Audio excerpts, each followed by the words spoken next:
proud of you of your team, but not I guess a real gritty win is one way to describe it. Yeah, I mean, to be fair to them, that's kind of the approach they've had. Throughout the year, they were challenged early in the fall to show that they kind of had that, and this sport has so many repetitions that pile up. I think I said it last night.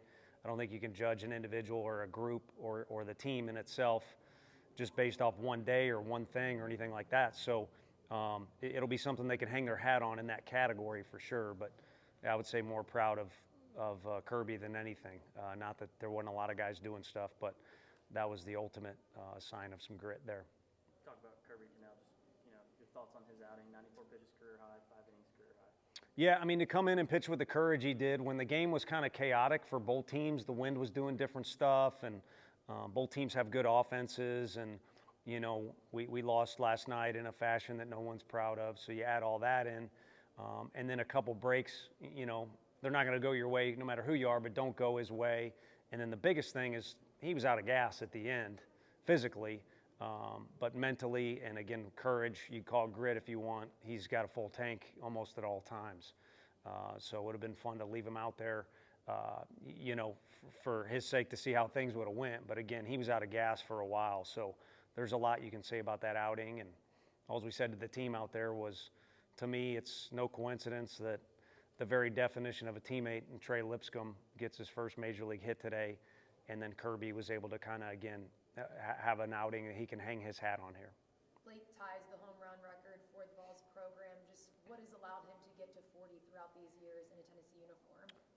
I think, he's gifted with some ability. I know his swing's been compared to a bunch of different people.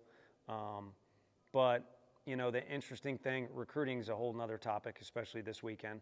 But when you do go out recruiting and scouting, I remember distinctly some guys that were in his category, which is a pretty good category, but there's a lot of other guys. And some are still doing elite things, and others, aren't having as much success as him. And I think it happens in here, in the cage. So I guess my point is he's real gifted, but I think he's a better worker than he is player as far as skill set. There's plenty of skill there for him to make it all the way to the big leagues, but it's been refined by a big-time work ethic, and then also like a will to win that is pretty special. We talked about it, I think, with the TV crew that did today's game. They were asking about him, and that will to win is something I wish we could bottle up and keep here for a long, long time. But again, you bring up names like Trey Lipscomb. Blake kind of has that same will. Honey, how impressive is it for Dylan to just come through in big moments time after time? Yeah, he's got a little bit of David Ortiz in him, if that's the right guy or the right way to describe it. And again, I think ability is there, but also I think he seems to kind of want to be in those situations and is able to keep calm. He's got a lot more fire in him than I think people realize at times.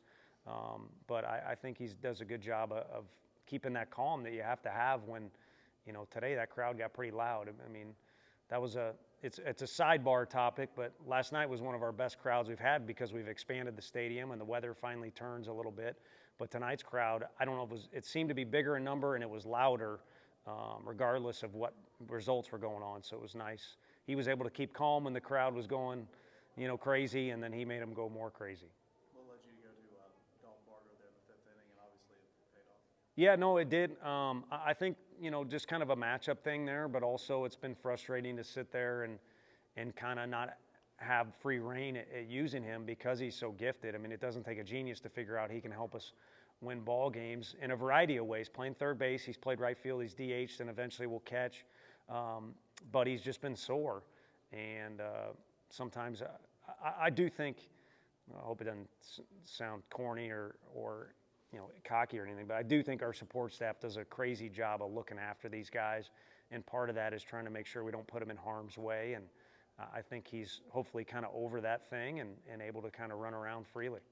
Touched on it a little bit, but just how strong of a mental game does it take for Dylan to constantly be able to step up in those big moments, and how have you seen that develop within him?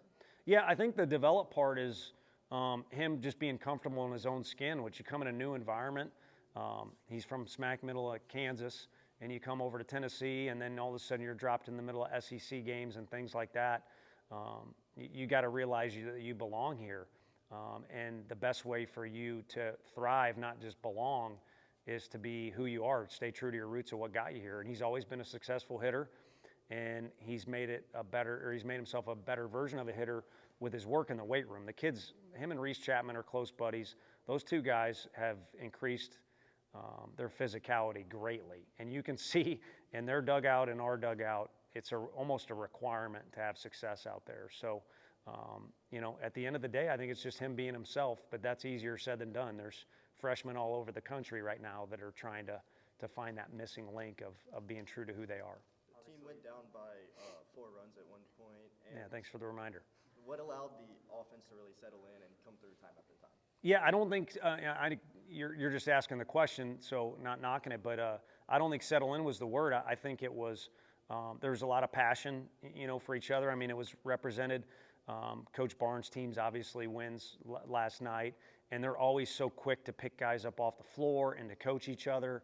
And when Blake Burke went kind of diving into that camera well, our guys almost had a panic attack, all sprinted over there. And so I'm just trying to give you an image from my mind. I do think this group has true passion for competing and playing for one another, which is a key ingredient on a day like today where you get punched in the gut several times last night and then a big one today, but they just kept going. So I don't think it was ever a fire started, and I don't think there was ever any quit. I think it's just been keep going. And, sometimes the scoreboard shows you a thumbs up, good job, and sometimes it doesn't, but you got to keep going. And again, back to my original statement, I think if anything, they've shown that this year. I think they have that box checked, but reps, you got to do it again, do it again, do it again.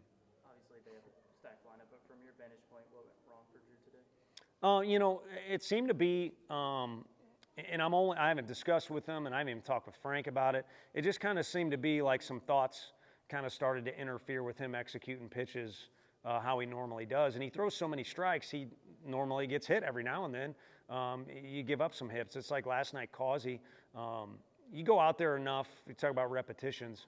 I've had the good fortune, the schools I've worked at, it's been, fairly easy to recruit to. I've been around some good pitchers, and almost all of them have had that happen where they kind of get run out of there early.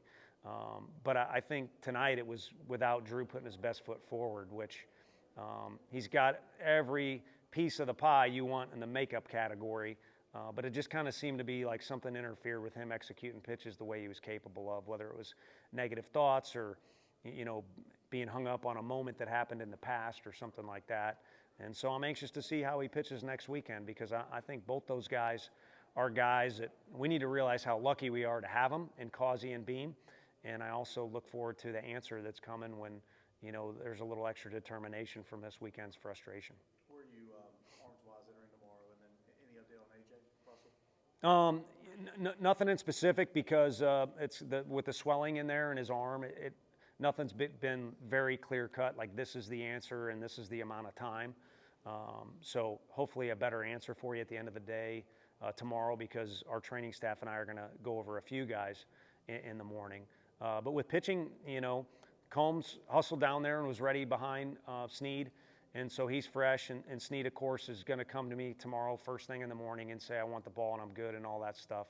He just has that kind of mentality. And, our left-handed pitchers in Loy and Stamos and Dallas and Xander are all available. So we'll kind of let the feel-good or the emotion of the win die down a little bit and start to strategize a little bit. It's kind of nice. It's 2 o'clock instead of 1 o'clock tomorrow. You get that extra hour, and early happy Easter to everybody, especially to those fans that make the decision to watch the game on their phone and sit in the stands, the hoops game that is, sit in the stands here and watch what I think are two of the really dynamic clubs in the nation. I know there's others, and it'll be fun to play, a little Sunday ball. Did you see any difference or get a sense of any difference in this game in terms of preparation compared to yesterday? Not so much. Maybe a little more loose. But it's hard to, each day's got its own flavor. It's hard to compare directly because there's so much buildup into the start of a weekend. And again, I think if you're asking if a box is checked on whether the team has a consistent focus and a consistent toughness to them that you want, it is. But, execution can vary. That's just nature of the game. So I think it's important our guys start to pay attention. I think we're about halfway through the season. As we get to that mark, they kind of need to know what that version of loose looks like talking about today, loose, but also combined with being focused on the task at hand because, you know, as fun as it is, it's obviously also pretty intense when you're playing these SEC games. So it's a delicate combo, but it's one I think our guys can look to guys like Blake Burke and Kirby and know what it is and what it's going to take to get it done on the pitch that they've got in front of them.